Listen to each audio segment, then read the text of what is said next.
He had a vasectomy, and then I found out, like, surprise, pregnant.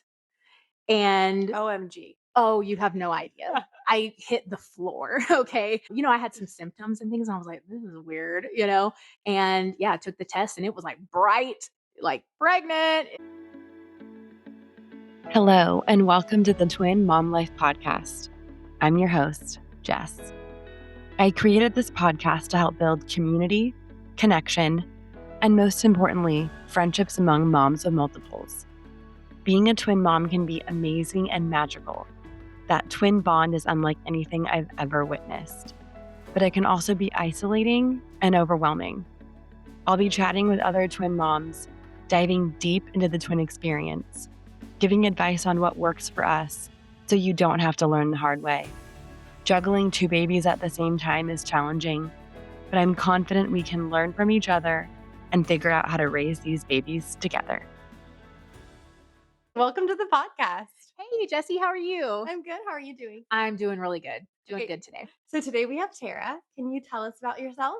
Yeah, absolutely. My name's Tera Jones. I grew up in the Dallas area, a suburb of Dallas, Garland, Texas, and kind of moved all over the place. I went to college in Tennessee, got my bachelor's of business administration there at Belmont University, actually. And then from there, I got married. My husband was military, so we kind of moved around, and now I'm back in Texas. So yeah.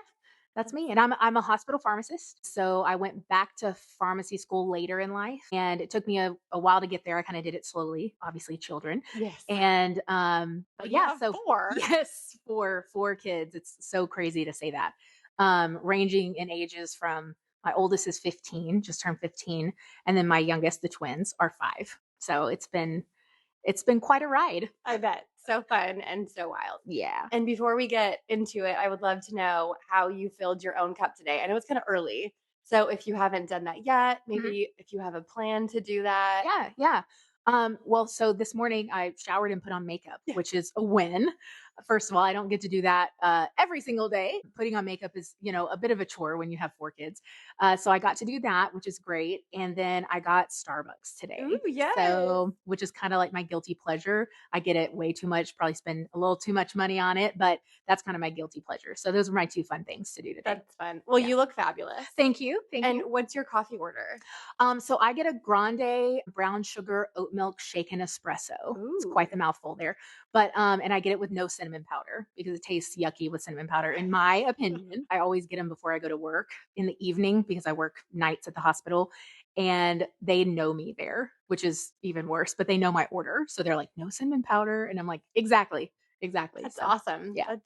That's great. Yeah. I like, we know you, girl. I know it's sad. It's sad, but they're so nice. No, that's Yeah. good. I'm trying to think about my cup. I mean, recording the podcast always fills my cup. Of It's course. so fun to chat with twin moms.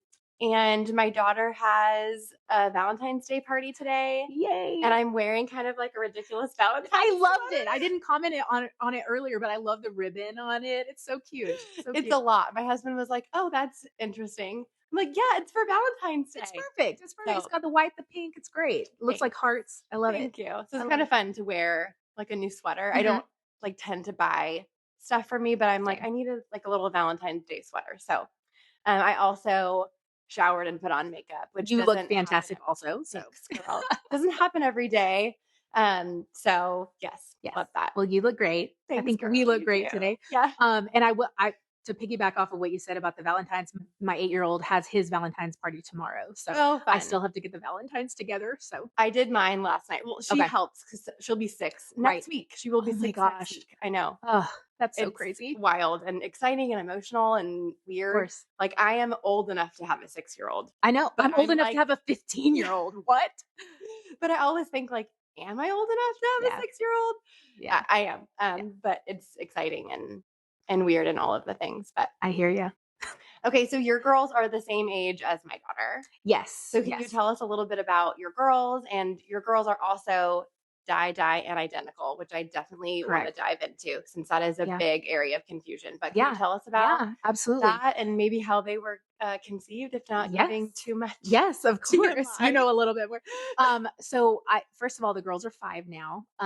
They are not enrolled in any sort of pre-K because they've actually stayed home and gotten to be cared for by my mom. I work full time and my husband works full time. And so she has taken care of them basically since they were born. In fact, she was there when I had a C-section with them. And so they haven't gone to school or anything, but they are, in my opinion, very well adjusted. They're super smart. They have a lot of energy. It's a little different than boys, but they still have a ton of energy. So that's actually very fun and exciting. But yeah, so I already had 2 children, obviously, before I conceived the twins. And side note, my husband had a vasectomy because we thought we were done. We had sold all of our baby stuff, all of our furniture, all of the clothing, everything baby related. Thought we were done. And he had a vasectomy through the Army. He was in active duty then. And he had a vasectomy. And then I found out, like, surprise, pregnant. And OMG. oh, you have no idea. I hit the floor. Okay. I had some symptoms and things. And I was like, this is weird, And yeah, I took the test and it was like bright, like pregnant. And anyways, and so I was not expecting to be pregnant. And then when I went to my first appointment, I was completely floored. Now you have to remember this was during COVID. Mm-hmm. So I remember vividly my first appointment. I went by myself because my husband, active duty, was stationed elsewhere at the time. And I was kind of stuck in the North Carolina area trying to finish my school because I had gone back to school, to pharmacy school, and I was trying to finish that. So he had actually had to be stationed elsewhere. So he was just coming in on the weekends at that point. That's so hard. Yes, it was super, super hard. So I remember being there at the appointment wearing a homemade mask. That's when like masks were hard to come by. And I was wearing a homemade mask with like sunflowers on it that my mom had made me from Texas and mailed me. She like sews. And so she sewed a bunch of homemade masks, sent them, mailed them to North Carolina where I was at.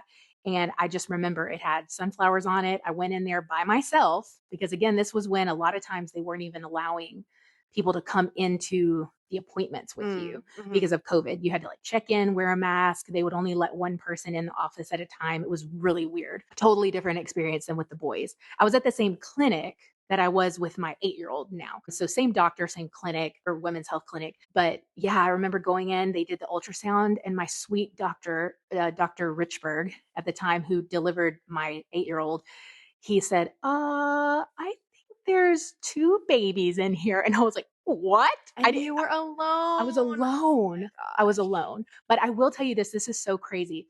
I've never had great like intuition and stuff like that. I mean, I have good gut feelings. I've never had great intuition, but my mom always has. She, before that appointment, I didn't know this. She had taken, I don't know if she had a dream, I don't know what it was, but she knew I was having twins. She knew it before I did. Really? She even took a picture a video. She took a video of herself with a paper. She held up a paper with the date. So I knew she wasn't like making it up. And she goes, I think I still have the video. She was like, I just have this overwhelming feeling that you're going to have twins. And I was like, don't you put that on me. That's what I said. Don't say I that. said, don't you put that on me, And she was like, I don't know. It's like the weirdest thing. And she said, so much so that I took a video of myself holding up a paper with the date on it. That's wild. Yes. And she knew. I'm telling you, she knew. And I went in that appointment and I made a joke. And I was on the phone with her right before the appointment. I went in, Dr. Richburg said that. I almost hit the floor. I was in shock, literally. The nurses were like, are you okay? I probably turned white, And you have to remember, when I found out I was even pregnant before this first, 9-week appointment, I guess it was, I had just signed my hospital residency contract. Oh my gosh. Yeah. And so, I mean, truly, when I found out I was pregnant, and I love my children, so this sounds terrible saying it, but I cried, on the bathroom floor because I was like, what am I going to do? My plans just totally changed, Sure. Again, so happy with the outcome. And I could not imagine life without my girls, but man, it sent me for a loop for sure. I bet. Yeah. So my husband has had a vasectomy. Yep. And I scheduled it when I was pregnant with the twins because I was like, I cannot do this again. And when I told him about your interview, he was like, say what? Come again? Should I go get tested? Yes. Yeah. If this is too personal, we can move on. Of course. Do you know what kind of vasectomy it was? I have no idea, Okay. and I was not there because Okay. it was done at a base.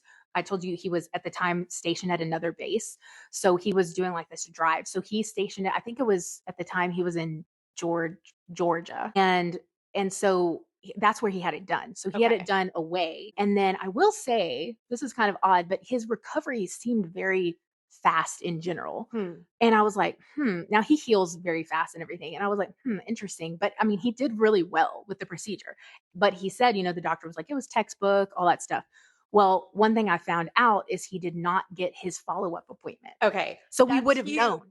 That's huge. I think we would have known. Okay. So my husband had a vasectomy when the boys were like 6 weeks old. So Yep. I scheduled it while I was pregnant, but he did not get the vasectomy until they were, a few weeks old. Right. And they told us you have to do a follow-up in a month or whatever to get everything tested. Well, he got tested and he was still very fertile. Yeah. So then did he go back at that point, or what did they do? They did another test. So Okay. let's follow up again in a month. And at that point, he was no longer fertile. Right. So what's funny is our consultation with the urologist he was actually a twin. The urologist was a twin. Because they asked Okay. why do you want this? He was only, I don't know, 36 at the time. And we're like, well, we have one child and my wife is pregnant with twins. So we will have 3 and we're done. And that, we weren't expecting to have 3, quite honestly. Right. So we're like, our family feels complete. And he was like, oh, I'm a twin. I totally get it. Yes, I will 100% sign up on this. But they explained that they called it the 3 C's. So I don't know the terminology, but they cut, cauterize, and clip. Yes. And it's supposed to be, I don't know, foolproof because the body wants to reproduce. Like, of course. You just cut. And it wants to repair itself it wants too. to, exactly. Yeah. So something about like it's like a stainless steel or some kind of metal clip that's also included. And something about that is supposed to be foolproof, but I don't know. I guess nothing is foolproof. So I just had questions. And of course my husband was. Yeah. Well, and honestly, it happened again around the time when like COVID was just happening. And I hate to blame it on that, but it kind of was because a lot of the unnecessary, like the ones that were not considered urgent or necessary appointments were closed. Like they were shut down. Or that follow-up. They're like, this isn't urgent. Right. And that's exactly what happened. So, I mean, could he have gotten it done? Sure. I'm sure he could have rescheduled and all that stuff. But his original appointment, I think that was the reason why he couldn't do it. And we waited the time, they tell you to wait so much time. And we did all that. But still apparently he was fertile at the time. And so, so just being pregnant, finding out right after I signed that contract with my hospital residency, really sent me for a loop. I was like, how am I going to do this? It's funny because I guess having twins and the fact that they were girls, something different because I had 2 boys already, that saved me truly, like mentally, because it was really rough there for a while. Like I was thinking, how am I going to do this? I don't have the support at the time to do this. I'm living in North Carolina. I had great friends and I had a wonderful nanny actually at the time, 2 different nannies that had helped me care for Mason and Merrick. But it was just, you go through that period of doubt, like how I'm not strong enough to do this. I can't do this. And so for me, that was a really hard period. And then I think finding out I was having twins and that being kind of exciting and different, interesting. And then finding out they were girls when I did I did like the ultrasound at the little ultrasound place, that you can pay for with the pictures and all that stuff. And they were like, well, we can't say 100% because it is harder, with twins and stuff, but we think they're both girls. And I was like, oh my goodness. So that just really, made it a lot more exciting and helped me a lot. So I bet. And it's so hard. Like we have obviously made the decision that we feel like our family is complete and we made a permanent decision to do that. So I can't even imagine like the shock and just like having to do this life change pivot. Yeah. So I and I was older, I was older. I think when I actually had the girls, I was 37. So I was a bit older, again, unplanned, living in a state, far away from my family. My husband was, I can just list the things that it felt like were against me at the time. And so him being, away, me going through school, residency, it had just been a really rough, few years in general, just like trucking along, doing my best. And then again, caring for my other two Right. children, it was really just a hard time. But again, it was so exciting once I found out I was having twins. So it was great. It was I great. bet. Okay. So can you go back to your first ultrasound Mhm. when you were alone, you Yep. found out it's twins. What did the doctor tell you? So again, Dr. Richburg, same doctor that delivered my 8-year-old. He was he was just the best doctor. I loved him. And actually, we'll get to this, but he did not even deliver the twins. He didn't get to. But he took care of me, during the process. And he was so nice. He was one of those providers that had great bedside manner. He was kind of a younger guy, and he won all these awards at the hospital because the nurses just loved him, and he was just Hmm. all the patients loved him. So I was lucky that it was him because I felt very comfortable with him. But I was in there alone, and they were doing, I think at the time it was like about 9 weeks, 9 Mhm. or 10 weeks that I was getting, and it was the vaginal ultrasound. And he was just kind of looking around, making sure there was, a baby in there, and making sure there was heartbeat and all those things that they do. And he kind of moved around, turned it, and he was like, so there's two babies. And I was like, excuse me, what? I truly, it was like this moment of shock that I've never experienced. Because I've had a pretty okay life, like I haven't gone through a whole lot. And I'm telling you, that moment was like nothing else I had experienced, the shock of it. And at first I kind of laughed, like I thought he was kidding, to be totally honest, because he was kind of a joking guy. And I was like, yeah, whatever. And then he was like, "No, seriously, there's two babies in here." And he could just tell. I mean, again, I had a mask, over my face, but he could tell that I was in complete shock. My eyes were just like, and I started tearing up, but I Mhm. don't think I ever cried. I don't remember. I mean, I feel it very vividly still. I didn't cry, but I kind of teared up, and I was like, I'm sorry, what?" I kept asking him to repeat it, like he was going to change his mind or something. And he was like, "No, look." And then he showed me the little screen, kind of turned it towards me. And they both had a heartbeat, very strong heartbeat.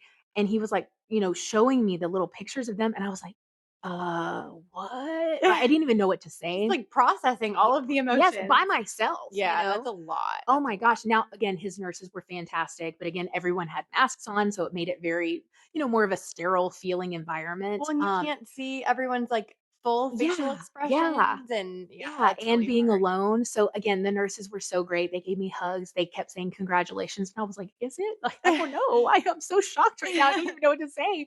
Because I felt like they all wanted me to be excited, but I was almost like in complete denial and shock at the Sure. time. You're like, I'm So not ready to like celebrate. I'm processing that I'm right, having right. twins And they were after being a vasectomy. correct. And they were being so nice, and it wasn't their fault. They had no idea of my emotions with it. But that was really hard. And after that appointment, I went to my car and I just kind of sat there in silence for like a little bit. And I turned on music. I can't remember, but I sat there in silence for a little bit at least. And I called my husband, and I called him first before I called my mom back because I told you about her intuition. And she was just like, I knew it. I knew it. I knew it. But when I talked to my husband, I asked him first, I said, are you sitting down? And I think he thought something was bad, Oh, and I think I yeah. mentioned this to you. I also had two early miscarriages, Mhm, I one did before too. my oldest, and then one in between my oldest and my second. So I think when I said, "Are you sitting down?" he immediately thought, "Oh my gosh, Right, it not again," happened. Yeah, and yeah, yeah. he was thinking the worst.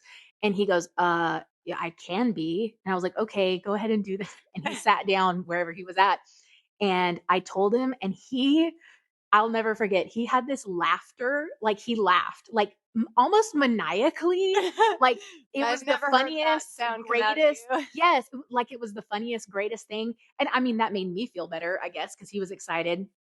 And again, he's always liked, having children and everything. So but I just remember his laughing, and I was just like, really? Really? You're gonna laugh right now? And I'm still trying to process this. It was a funny, funny time. I feel So like that's a better reaction than like, "Oh, no." yeah, exactly. And I mean, it could have been way worse, of course, but the Sure. laughing, I just remember it was so funny. But then I right after that, I called my mom, and she just was like, "I knew it. I That's knew it." And so I was like, wild.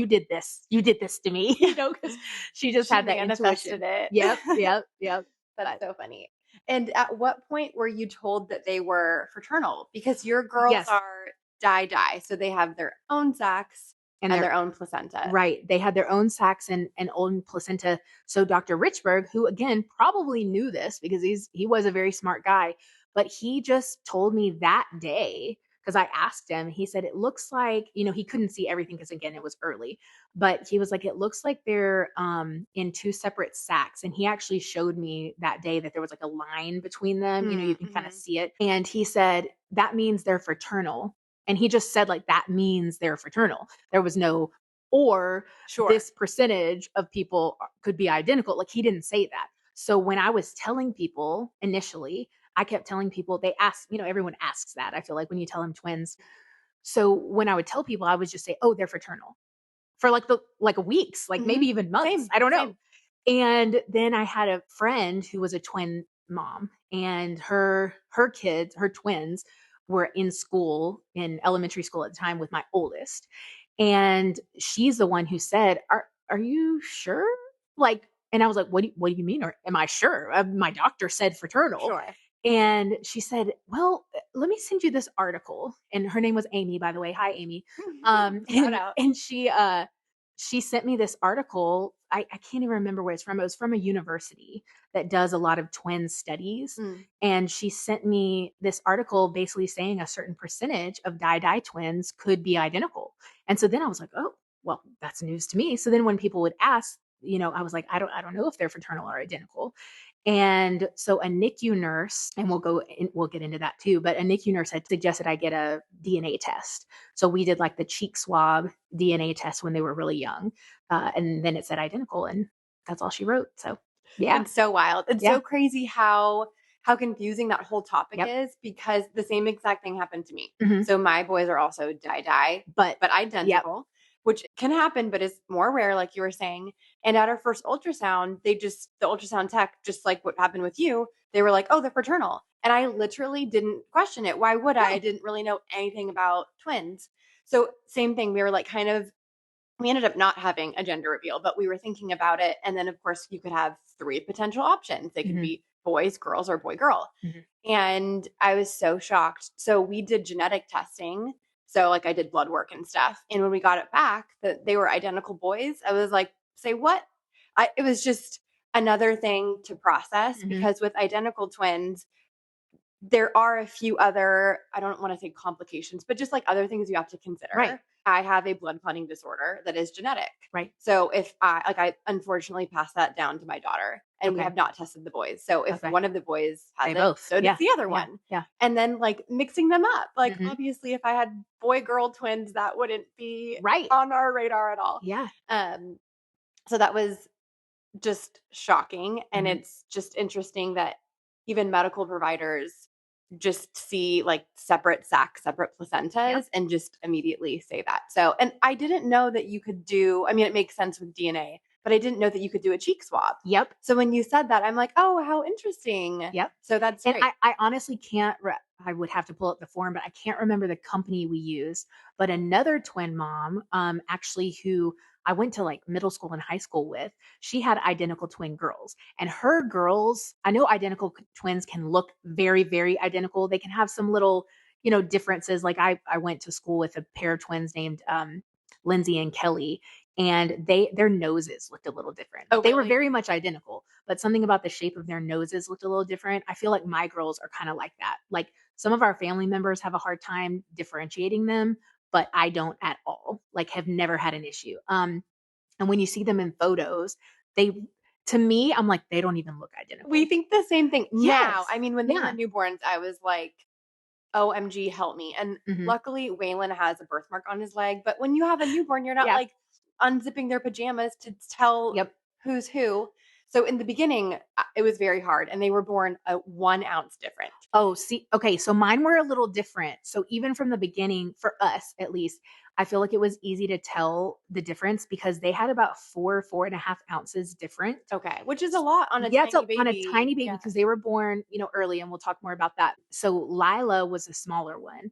Again, 4.5 ounces is enough that it made a big difference. So Sure. although they looked similar, they didn't really at the beginning. And she also, we this sounds funny, but she had a birthmark on her left foot, and it was one of those tiny, like red hemangioma looking, so it's not there anymore. But she had a birthmark on her left foot, so we were calling her Lila Left Foot for the longest time. Like, so that was another indicator of who was who. But when they started both putting on weight, they definitely started looking more similar, and so that got a little more difficult. But again, I just never thought for me that they looked very similar. Well, So, and I feel like once the boys hit, I feel like once they were out of the newborn stage, so maybe more like 4 to 6 months, yeah, I could really tell them apart. And yeah, it wasn't even like a question if I was looking them dead on. I yeah. mean, from behind or profile, Oh, I'm like, yeah. but dead Sometimes I on. still do that. Same. Yeah. Because yes, they're like the same height, very similar weight. Yep. So yeah. Yeah. And when we go to the doctor, I mean, again, even now, the girls that, like, from the back, their hair looks very similar. I think finally the last haircut they got, Lila wanted her hair a little bit shorter. So you can kind of tell now. But from the back, I mean, their hair looked the same. From their profile, they look so much alike. Their voices sound different, though, which is interesting to me. That Yeah. same for us. And I feel like my son Wyatt has like a very different voice and a very different cry. Yes. It actually kills me when he cries. Like something Mhm. about it is, I mean, all babies crying Of is course. sad, but Yeah. something about it is like Tugs really, at your heart. yes, Yeah. it's just a little bit more of like a baby cry still. Mhm. So yes, they have very different voices and obviously very different personalities. Of course. So mine are yes. 2.5, so that's really starting to come out. Yeah. So yeah, but it's so fun. But Yeah. yeah, we can of course tell them apart Yeah. now. Well, but and like I said, I mean, even now, family members that don't see them as often struggle. And yeah, like they have a dance teacher who finally has figured it out. But like they've been doing dance for a while and she's amazing. She's such an amazing instructor. But she joked for the longest time, like, wait, who has the hair up today? Or who has the hair half up today? It's just really funny. yeah. So it just depends on the person and how much they see them, if they actually can tell them apart. So Sure. yeah. Yeah. And our son Wyatt, I feel like he is kind of more of like the babier one, which is funny because Was he the oldest or the he's baby? older. Oh, okay. But he does suck his thumb. Okay. So that is like a clear indicator. Right. Which we need to work on. Right. But Well, and I was gonna say it may change like his teeth a little bit. yes, his teeth buck a little bit more. Like I feel like they still look very similar, but I can absolutely tell. And then I don't want to get too into the weeds here, but this is like a fun one. Have you heard of the peach pear theory with twins? No. It's based on face shape. So I don't know if this okay. always exactly correlates, but it does for my boys. So they say that twin A tends to have a more round or peach shaped face, and baby B tends to have a more oval, like longer face, and that is the case for my boys. Okay, you are blowing my mind. I have not heard that. And being a twin mom, I hear a lot about it. I have never heard that, and that is 100% accurate for me. Yes, because Aria was twin A, Lila was twin B, and their face shapes are slightly different. And even from the very beginning, I told you Lila was a little, she was a little smaller, but she had a different face shape. We've always talked about that. And Aria's cheeks are much fuller. Yeah, same with Wyatt. Yes, that's so funny because that's exactly. And even if it doesn't correlate with twin A and twin B, it does in One our of case, them, which is fun. But I feel like if you really look at each face shape, it's going to be a little bit different. So that's what I tend to tell people, like, but they have to be side by side. Yeah. But I'm like, So if you're trying to tell them apart, Wyatt has a more round face, Waylon has a more oval face. So that's so funny because that is 100% accurate. For Love my it. girls. That's so funny. But yeah, Aria also, speaking of this, the thumb sucking or whatever, she was the one who kept her pacifier for the longest. Lila wasn't really into it, and actually neither were my boys. But Aria loved her. We called it a Bobby. Why? I have no idea. But that she still's like, I miss my Bobby. It's so funny. But so she sucked on a pacifier for a lot longer, and it changed her teeth a little. So her mouth looked slightly different just because of her teeth kind of, a little buck tooth a little bit, just slightly, but it kind of changed her mouth shape a little earlier on. Now you can't tell the difference, but earlier on that was one thing that I feel like you could tell the difference. So yeah. Well, awesome. That's fun. Peach pear theory. I'm telling you what, that's 100% true. So. Love it. And can you tell us more about your pregnancy and the birth of the girls? Yeah, of course. Because I was older and because I had past C-sections and due to twins, and I had blood sugar issues with Mason, with my first. And so I was very highly monitored, I guess, during my twin pregnancy. And overall, I felt really good during their pregnancy. I had very good pregnancies. Mason was probably my hardest. And he's my oldest. His was probably my hardest. I was a little heavier with him, had the blood sugar issues. And also it was my first, full term pregnancy. And I was very nauseous that whole time. I didn't have, I didn't vomit or anything like that, but I was just really nauseous. I remember having to, suck on like ginger candies or, like they had these little ginger pops, like Preggy Pops, which I carried around with me because I just felt just nauseous a lot with him. Merrick was totally different. I felt like I was healthier. I was at a better weight for me when I was pregnant with him.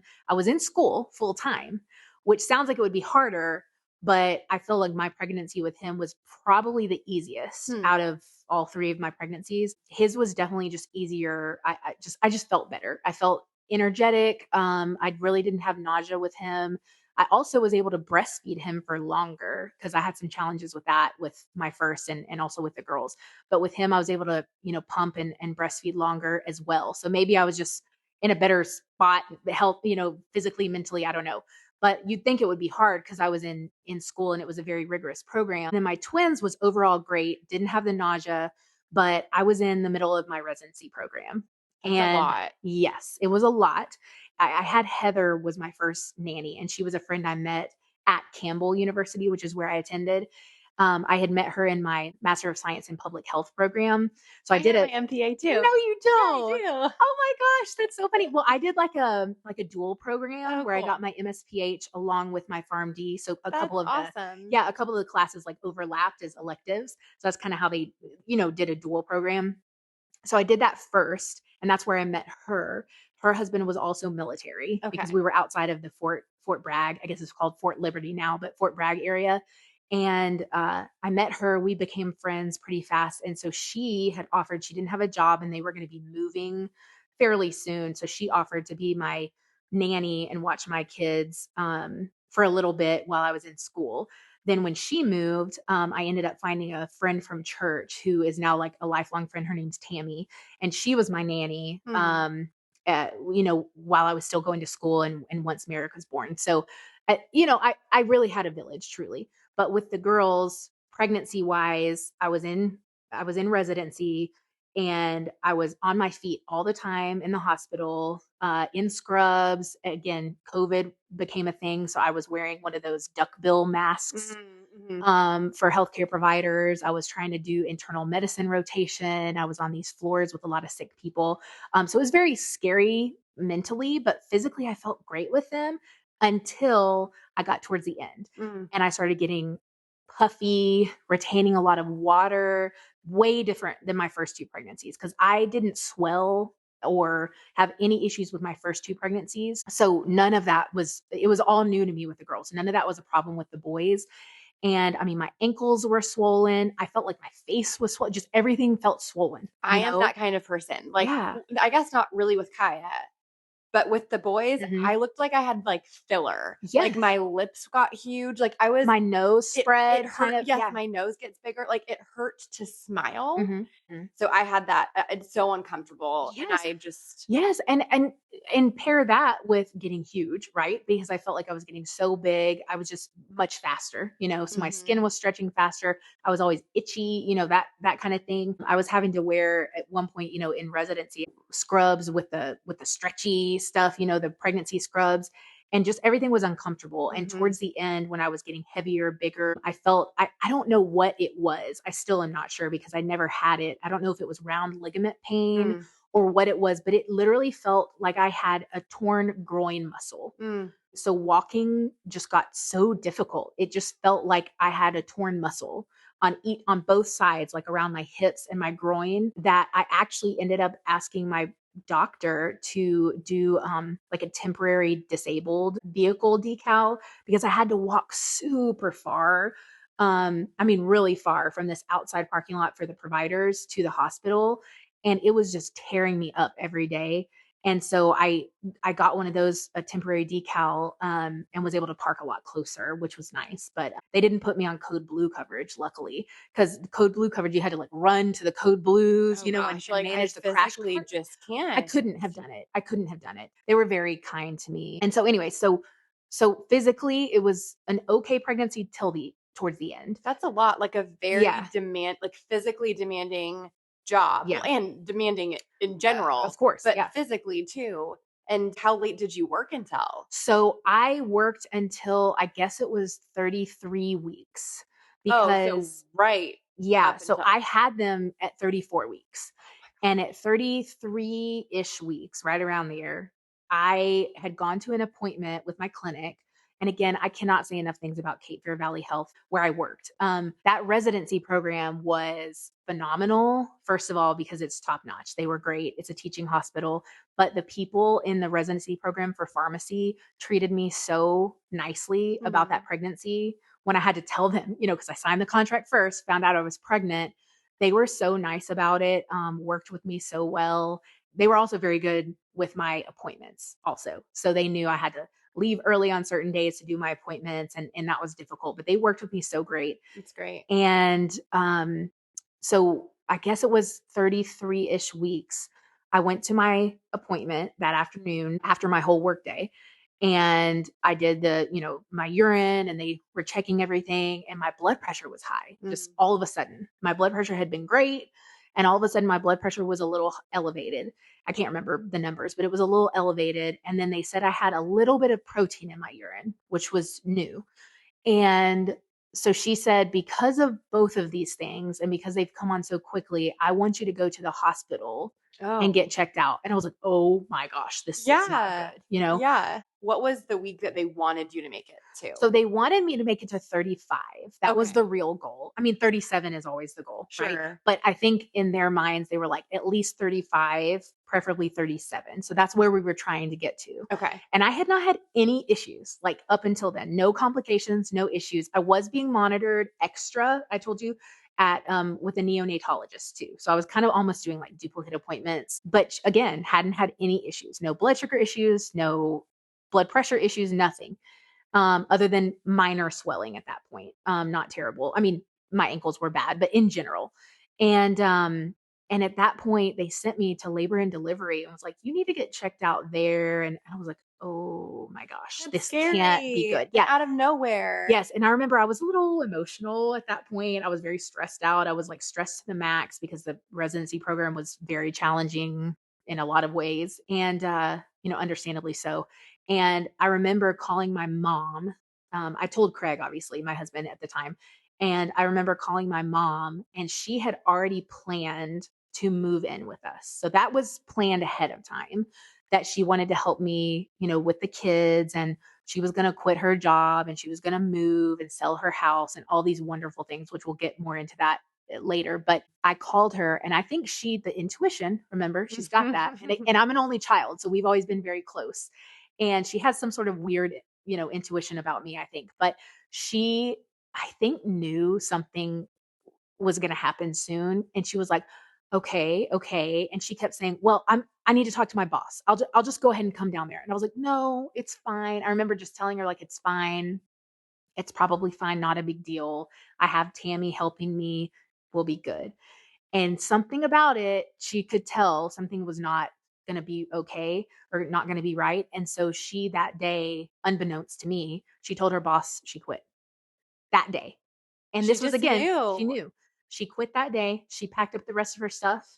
She literally started driving, I think that night or the next day. I can't remember, because she was just going to drive with her animals and everything. Yeah. So she packed up her car with her last amount of stuff. She started driving, and I'm glad she did, because I went and got checked out, and they said, look, if you don't like get your stress under control, your blood pressure under control, like we want to keep these babies in as long as we can. So we really need to put you on some sort of modified bed rest. And I was like, oh my gosh, this is not going to go well, because I had everything planned out, and I was hoping I could still continue my residency and just take a lot of time off during my C-section. It was going to kind of coincide with December, right? Okay. So I had a month off of Holidays. my rotation kind of anyways. And that was the plan, right? And of course, things never go to plan. And so I contacted my boss, and I was like, hey, bad news. I'm going to have to go on bed rest. And he talked with the director of pharmacy, and they were like, we don't want you to be stressed out. So let's do this. They had a phone call with me. And again, I was probably pretty emotional, during this time. So I thought, oh my gosh, it's over. Like, I don't know what they're going to say. I don't know what they're going to do. And they told me, hey, I think we can work it out where we'll save you a spot with the next cohort and you can just take some time off to like have your babies Yes, recover. be home for a And little bit. and at the time I was honestly, I was a little mad. Like I was mad about it a little bit. And I shouldn't have been looking back at But it. you worked so hard. Yes, but I worked so hard and I wanted to be done. I didn't want to go back and like I didn't want to do that. But looking back at it, I remember the director at the time, Amanda, she was a mom of 4 and she was like, I think it's for the best, truly. I think you're going to appreciate this. And she was right, 100%. Because at that point, I got a lot of time to spend with my girls when they were little babies. And I would not have gotten that. And I wouldn't have been able to enjoy it at all if I would have continued. Anyways, but so fast forward. So 5 days after this, I ended up going on bed rest. I ended up having a makeshift little baby shower with my colleagues because they had already planned this baby shower. Well, I couldn't be there because now I'm on bed rest. So they did it on Zoom, which was fantastic. They gave me little gifts. It was very sweet. They could not have handled that situation better. So I have nothing but good things to say about my residency program. But so we did that. And then I had a co-resident there. Her name was Anna, and she was so sweet to me.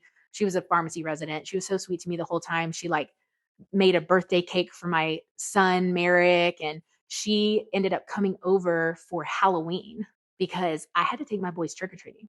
It was just me. My husband's not there. And so she came over. Yeah. That's like a huge thing that I think that you need to say. And we'll talk about even more. We'll go into that even more because wow, we need to talk about the village that it takes. Yes. It was crazy. But I'll get back to their birth and then we can talk about that some more. But she came over for Halloween dressed up and everything. And she helped me go to a friend's neighborhood we always went to. Trick-or-treating was better than ours. And she helped me. I would walk. And again, you have to remember, I felt like my groin muscle was torn and my feet were swollen, but I was in tennis shoes and I would walk down the street and then she would take my boys up to each house. Aww. So I was doing a lot less walking. Yeah. But I walked a lot that night to the point that I still think I should have just followed my doctor's orders, which were bed rest. And I didn't. You were not on bed rest. No, I was not. And I should have been. And I honestly regret that now because I feel like that probably contributed to why they ended up coming early. So again, I had been on bed rest for like maybe 5 days at that point. And I was like, I got to take my boys trick-or-treating. Like I'm a mom to them. Like I can't not do it. But I thought I was doing the best I could. Right. And so I was walking like an electric scooter. Right. Or something, or a wagon to pull me. I don't know. I was way too big for a wagon, I'm sure at that point. But so Anna was helping me walk them from the street up to each house. So she was doing the majority of the walking, but we did stay out for a while. And then we came home exhausted. I'm swollen. I put my feet up, tuck the boys in. Again, my mom's there at this point. Thank goodness. Because again, she turned around and drove there immediately when I went on bed rest, but she's there. And at 5:00 the next morning, my water broke. I had never experienced water breaking before because I had C-sections with my other 2 and I never had a water breaking situation. So it felt like a rubber band popped, twin A, kicked really hard. And I'm laying in bed. I didn't even think about it, right? I'm laying in bed. She kicks. I feel this huge kick. And then it felt like a rubber band snapping inside though. Like it didn't hurt, but it felt, if I were to describe it, it felt like a rubber band snapping inside of my belly. And then kind of a gush. And I was like, oh my goodness, did my water just break? And I had just hit 34 weeks. So I text my mom who's downstairs in her little bedroom. I text her. I'm like, I think my water just broke. I swear she teleported. And my mom does not go upstairs really fast or anything. And she teleported. She was at my door and she's like, okay, what do we do? And so I got in the shower and I was like, is it that? I think so. I don't know, but it was, not huge. It wasn't some gush or anything. And then, yeah, I was like, okay, that's definitely what this is. So I called the hospital, told them. My mom had already called Tammy to come and watch the boys because she didn't live far from me and she had been my nanny. up until my mom, was there. And so she came over to watch the boys, and then my mom drove me to the hospital. And I just want to Mhm. make sure that we have said this, that your Sure. husband was deployed. Like your Correct. husband was not, I think that we said that, but I want to just double check because Yes. that's, like we said, huge. He's deployed. He's not in the country. So at the time, he was in Korea. Oh my gosh. So, and you have to remember, for some of that pregnancy, he also wasn't there even before his deployment because he had been stationed at a different base. So he was stationed at Fort Bragg, then he was stationed at Quantico, and then he was stationed at a base in Georgia. So he was kind of popping all over the place while I was trying to finish school in North Carolina. And so he was, for part of the pregnancy, he was stationed elsewhere, and he would just come home when he could, like on the weekends and things like that, if they didn't have training. And then he got deployed to Korea. So he was in Korea when the girls were born. Absolutely not. Yes. That is Yes. insane. And what's interesting is because I was a high risk pregnancy, as they called it, because of my age and the other things, he had actually put in a request to stay, to not be deployed. And they said no. Yeah. So I was a You little can't see, bit, but my jaw is dropped. yeah. Yeah. And everyone's Oh, jaw that's drops when I tell them that, which terrible. honestly, I mean, the Army had done some good things for us. But that was not one of them, I just, I'm like honestly speechless. I can't Yeah. believe that was a request that was Yeah. denied. Yeah, me too. I'm so sorry. And it's sorry. I mean, it's sad for him too, because he didn't get to experience a lot of that either. Now, obviously, he was there with the boys mostly, but it was just very, that was just a sad situation. So he wasn't there. It probably took away a lot from that pregnancy and that delivery and stuff. Now, luckily, my mom was there, so she was actually in the delivery room when I had the C-section with them. Well, and I'm glad that you had your Yes, support person and that there was 100%. someone else to watch your boys so that you weren't alone in all of Yeah, that. because I cannot imagine. And in fact, I had a great village, right? But when the girls were born, the worst part, the absolute, like, I still feel the loneliness. And I know that sounds really sad. Like, I don't want to get emotional about it, but I still feel the loneliness of the first night after I had them. They, again, because they were at 34 weeks, they were whisked immediately to the NICU. Now, luckily, they didn't have any breathing issues, which was the first, big hurdle, but they were still taken to the NICU immediately away from me. And my mom got to see them. She got to follow them. And then I got to do recovery from the C-section. But that first night in the hospital, I had to be alone because my mom, and we probably could have asked Tammy to stay with the boys, and she probably would have, but we didn't. And my mom was like, "Are you okay with me going home to care for the boys?" And I was like, "Absolutely." I was like stoic, I was like, "I'm good. I'm good. I've done this a couple of times." I thought I was all tough and stuff, right? I wasn't. I wasn't tough at all. Well, and also saying the husband's not there Yeah. and you just had twins and it's kind of traumatic because you weren't planning to have them this early, all of the things, and then you're alone. Yes. And honestly, I still feel that loneliness. Like sometimes, like I can just think about it and remember exactly how I felt. I remember being in the hospital room in my bed alone because my babies aren't there. They're in the NICU down the hall. And then I remember that I had some wonderful nurses. So keep that in mind. The hospital, my experience there was really top notch, but I had a night nurse that night that was not great. And I had asked her, because at the time I was a pharmacist, and I was like, "I really want to stay on top of my pain medicine," because with Merrick, I tried to be hero, because I'm like, "I know this C-section, I know this." And it was really bad on day like 1 through 3 because I only took Tylenol with him instead of any opioids. And that was a huge mistake because I felt like a truck had hit me. I mean, truly. I bet it is a full abdominal surgery. Yes. That's a It was lot. stupid. I was stupid. And so with the twins, I was like, not doing that. We're staying on top of our pain control. We're doing everything they'll give me, the Percocet, whatever they do. And so at the time, I think it was Percocet, they had me on PRN. And so what does that mean? Sorry. It means as needed. Like sorry. you pharmacist, Pharmacy lingo. you. I know. But yeah, it was PRN. So which means as needed every, I think 4 to 6 hours or whatever it was. And, the nurse, I had told her ahead of time when they switched that I really wanted to stay on top of my pain. And she was just late with everything. And it was the Like, that first really night. It matters. really matters. And I get it. They're busy, but she was definitely like the least responsive nurse too, out of all the nurses I had during my stay. And your And loneliest I was time. alone and I Yeah. was recovering from a C-section. I remember getting up myself to go to the bathroom and doing it all alone because I would press my call button and it would take too long. And I was like, well, I guess I'm going by myself because I my got to make it to gosh. the toilet, you know?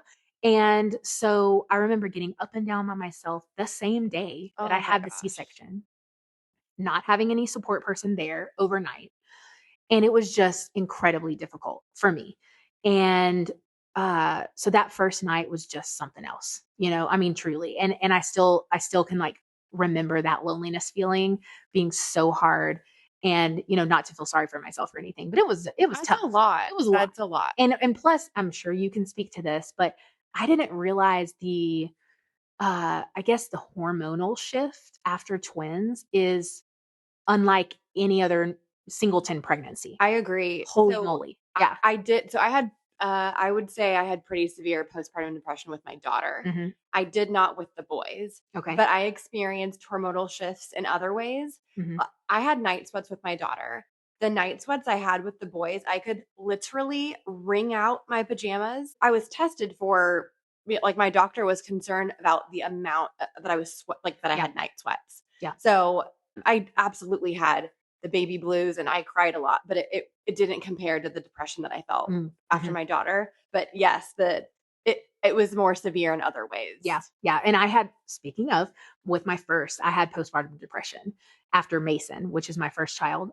Did not really have it, maybe had the baby blues a little just because of circumstances of being in school and having a child and having to breast pump in a basically an IT closet. A makeshift pumping room at school in between classes was difficult. So there was difficulties.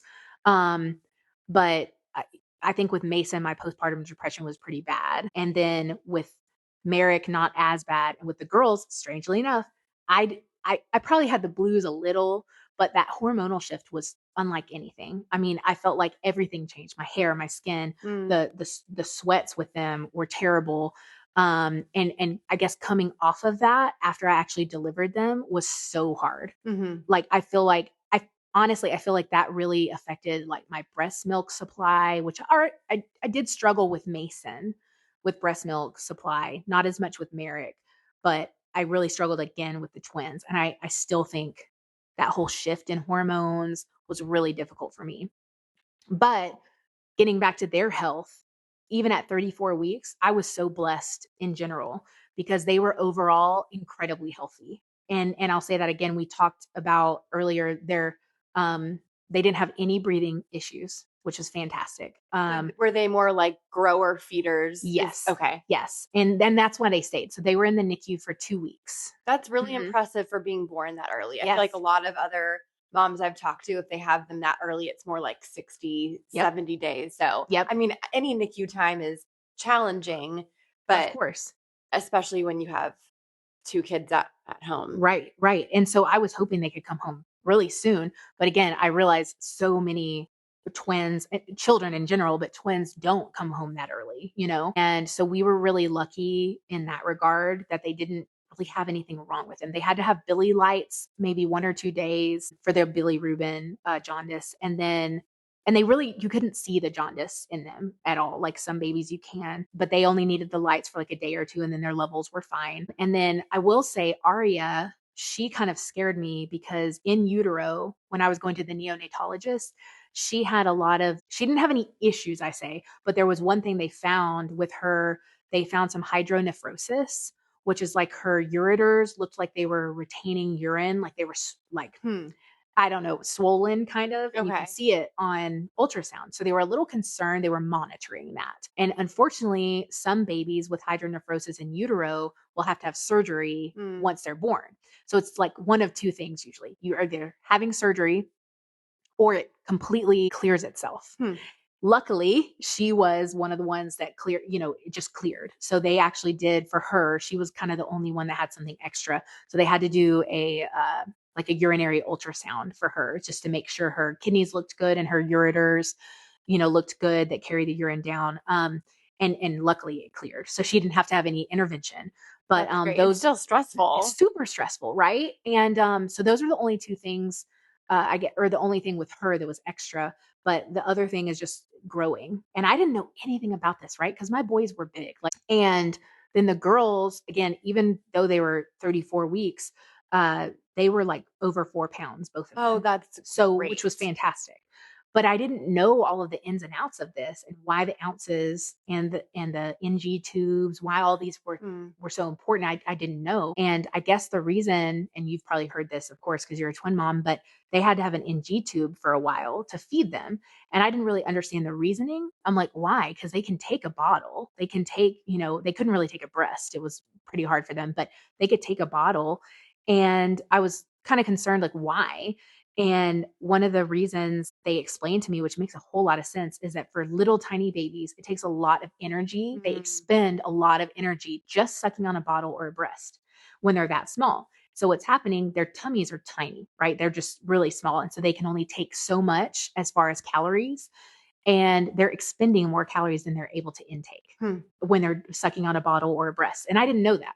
So that's why the NG tube is so important. So they had the NG tube so they didn't have to do any work to get the nutrients. That's great. I didn't know that. Yeah, And that does make a lot of sense. Yeah. Like calories in, calories out. You need that to be high. Right. So that absolutely makes sense. And so their stay, their NICU stay was honestly pretty uneventful, which was great. That's what you want to hear. And then at 2 weeks, Lila was not gaining quite like she should have, or quite as fast as Aria. So she wasn't meeting like their little milestones that they give you. And I was so worried, like in my head, that they wouldn't come home on the same day, which is very common. Like there's nothing wrong with that. Because, twins do things differently. But I was so worried because I really wanted to take them both home together. Yes, and just be And like, we leave had her by graduated. herself. Yeah. So I was really concerned about that. But luckily, in the last like 2 days, that they were monitoring, she just like turned it up a notch. And I was like, yes, Lila. Yeah. And so, they ended up getting discharged at the same time. And I don't know if every NICU does this. I don't think ours does at where I work right now, but and maybe they do and I just don't know about it. But they had this little room that was like a hotel room set up, and they let me sleep in that room with the two girls, almost like a test trial for That's you to take, amazing. right? Like I didn't even know that existed, but they did. They let me do that. And then you have nurses that you can call if you like need something, and they will bring meals to you. Like you order like meals like from the hospital. I love that. It was so great, but it was set up like it had a bed and a lamp and like a whole thing. And so I got to take care of the girls by myself overnight just to make sure everything was good and they didn't have any issues and all that. And then we got to discharge the next day. So, but I thought it was so cool. That's really, really cool. Yeah. And that was a theme that actually got brought up in the podcast that was released today. They had, I think they were in the NICU for 40 days. Okay. And she was saying that was hard, but in some ways helpful because they were on a schedule and she had time to heal. And then it's like a little bit overwhelming to just be like, okay, here are these teeny tiny babies and now go home and take care of them. 100%. So I love that you had like a trial run, so to Yeah. speak. So if something happened, you can be like, help, like, yes. oh, I need a nurse's assistance here. So I love that. I haven't heard of that. And that's amazing. I didn't even know they had it until they were talking with me about discharge and all this stuff. So it was honestly great. And if other hospitals don't have that, they really should, because it was fantastic. And so then, my mom came and they discharged that day. And this was kind of cool. My husband was able to come home from Korea. He got home that same day. So the day they got discharged from the NICU, he is home. Wow. Which also put a little damper on things because I was so scared with COVID and stuff. I was like, sure. oh my gosh, you just flew and like from this other country, and I was so scared. But luckily in Korea, at least, they were still like really heightened restrictions. So they would test you and you had to quarantine and all this stuff. So we thought he was probably healthy, because of the restrictions, but it still kind of scared me. But I he did get get it. to, You have these teeny tiny babies. Yes. So and you're so worried, right, that they're going to get ill early. And anyways, and so, but that was really nice because he got to come home the day they were discharged, and he got to stay home for 2 weeks, I believe. Yeah, he got to stay home for 2 weeks, care for them, be around them, be around us. And then he had to go back. So he didn't actually come home until I want to say have photos, but I want to say they were about 8 months old, Oh my 7 or 8 months gosh. old when he actually got to come home. Yeah. Yeah. That Yeah. So it was all video chat. that's so Mhm. so hard. Yeah. Old. It was hard on everybody. So, Well, and I yeah. feel like that kind of brings us into a good transition of you talking about your village and everything because your husband physically couldn't be there. Mhm. And I just can't even imagine. Like, my husband was so much more helpful with the boys than with our daughter, not because just because like circumstantial. He had a Yeah. very different job and we also had a lot of help. I'm also an only child. Yes. Yes. And my mom and I are so close. And, we live on the same property as my Mhm. parents, and they're very involved. And so are my in-laws. My mother-in-law is a nurse also. Okay. Not that you're a nurse, but is Yeah. Yeah. also in the Yeah. medical field. Medical. Yeah. And was able to take 3 weeks off of work. And she lives out of state. So she basically lived with us for 3 weeks. That's And awesome. my mom was so helpful and all of these things. I don't know how we would have done it without that. I mean, I guess we would have figured it out and Yeah. it was already like messy and chaotic with Mhm. all of that help. So, and I know that you had like your village too. And Absolutely. I mean, and we talked about this being an only child. My mom and I are very close. And actually, so she was divorced. And I'm actually going through a divorce. Unfortunately, we won't get into that, but I'm also going through a divorce now. But she was divorced at the time. And so she was able to just pick up and move. And we were able to make that happen. And, my husband and I at the time were in agreement, with all of that. And it was fantastic that she could be there. So I had a village. I had Heather, my first nanny, which was fantastic. I had Tammy, my second nanny, also fantastic. The fact that we were able to make that happen, not everyone is as able to make that happen or as lucky to make that happen. So we really were just blessed in that we had a great church family in North Carolina, and that was just super helpful. They were great. I've always sang in church, and been on the worship team and stuff like that. And so when COVID hit and I was pregnant and all of this stuff, I kind of took a step back from that, but they were still reaching out. They were still wanting to do meal trains. I mean, it was so fantastic. And so for me, having a church family was great. So that was another part of my village. And then, having my co-residents, I told you about Anna helping me, for Halloween. I mean, I don't understand how people do it on their own. And I know people do it and they're tougher than me, I guess, and more power to them. But for me personally, especially with the twins, no way could I have done it alone. Absolutely no way. well, and I think having twins is a very humbling experience Mhm. because with my daughter, she was my first. I very much had the like attitude of like, I can do this on my own. Almost like I wanted to show people I could do it, Yeah. like I had something to prove. Yeah. And I don't feel that way anymore. I'm like, come on, come all. I will take the help. Hello, Yes. you want to hold the baby? Like I am Yeah. always happy to have help. And I think that's important. And I love how you said, like, maybe not everyone is close to their family or has their Mhm. parents that can help, but there are so many other communities that you can lean on and don't be afraid to ask for Yeah. help. Like people want to do that. So if you don't have family, like what about your coworkers? What about Mhm. your friends? What about your church or other community groups?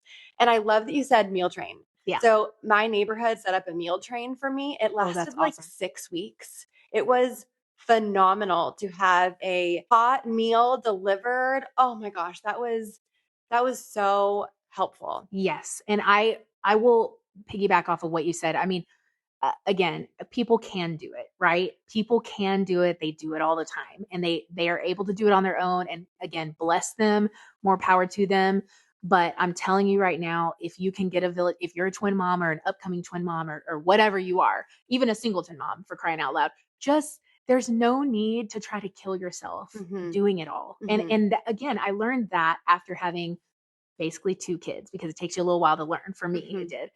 Maybe I'm more hard headed. I don't know. But for me, it's like, don't try to be the hero. Like, I mean, just be the mom that you can be, and don't beat yourself up, because I am kind of a bit of a perfectionist. It's hard. I mean, I grew up as an only child. My mom said I was pretty easygoing and like I just kind of followed the rules and like I just didn't have to be disciplined a lot, and that's great. But not all kids are like that. And having multiple children, going from being an only child and not having siblings around or anything like that to a larger family is like mind-blowingly different. That was Okay? really interesting for Yeah. me too, like sibling Yeah. dynamics. My husband has a younger brother, Mhm. and I'm always like, okay, with your sibling when you were growing up, do you remember this? Do you remember that? And we're always talking through that because I don't Yeah. have that reference Yeah. point. Yeah. So yeah, that Same. I had interesting things that and I'm still learning. My kids are Mhm. 5 and 2, so I'm Yeah. still learning like how do we nurture that sibling bond? Of And course. yeah, so Yeah, that's an and interesting thing as an only child same, too. and I didn't know anything about, I mean, I had friends that had siblings and whatnot, but it's It's different, yes. totally different, and you can attest to that. And so my husband has 2 siblings, but he's the oldest, so they're both younger than him. And, so he had that reference, and I did not. And so, again, going from an only child to 4 children, it's Mhm. like you Yeah. don't have a moment to yourself, you're never alone, all these things, so it's stressful. I mean, it can be really stressful. But as far as advice, not that anyone's asking That for my yeah, advice, no, but honestly, perfect because I was literally yeah, so at the end of my podcast, I always uh-huh, ask everybody, yeah, if you could have a heart to heart with a mhm, twin mom yep, or give them a piece of advice, what would you say? I feel like you've given so many great yeah, tips already, but yeah. Well, I mean, I don't know about that. I'm doing my best, but I mean, I would say truly, and I'll just echo a little bit of what I said earlier. Like, don't think that you can do it all on your own. It is Mhm. okay to ask for help. And Mhm. I am the worst, like the world's worst about asking for help. I always have been. And especially when we moved around a lot, even with no kids or one child, when we moved around, I never wanted to ask for help. I thought I could do it all. I thought I could do it by myself. I wanted to be this independent woman, which again, there's something to be said for that. It's great. I can do a lot of things. I've taught myself to do a lot of things. But at the same time, there's just no need to try to be the hero and do it yourself. Just ask for help. So that's probably my biggest takeaway is like try to create a village in the way that you can, in the way that works for you. If Mhm. that's doing MOPS programs for Yes, moms, yeah. I do that. moms of preschool, like I did that too at one point. If that's creating a church family, if that's creating, like you said, a coworker family or a book club or just something, like you've got to do something for Neighbors. yourself. Mhm. Yes, neighbors, like neighborhood, anything.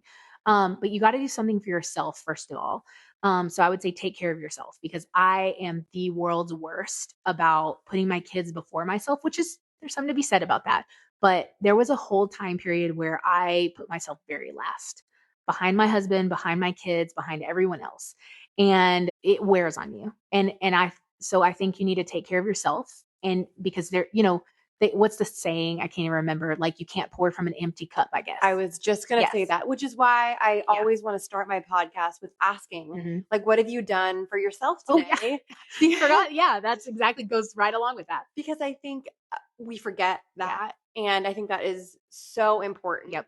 And I feel like as moms, we are always doing things for everyone Mhm. else, but you have to do things for yourself Yeah. too so that you can be a happy mom and Yeah. not a resentful mom. Definitely. And again, so for me, being on worship team, that was kind of like my little family being, in a church. And I do that now. I mean, I'm on a worship team too at the fellowship in Round Rock. And so I feel like creating your space, your village, whatever that means to you, it can Mhm. be a ton of different things. It can even be friends from your other children's friend group, or their moms.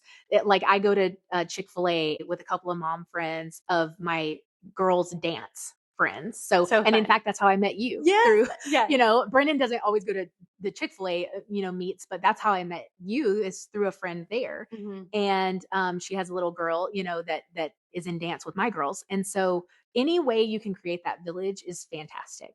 And that means something different to everybody. So if you don't have the family, try to create it in some other environment. And then again, remember to take care of yourself because I spent way too many years just burning myself out and it's not healthy for the kids either. They need to Mhm. have a mom, that's happy and Mhm. and a mom that has something to pour from her cup, I honestly. So, absolutely agree. And I yeah. think it's so important too, like how you were saying, talking about building community. Yeah. Like people want to help.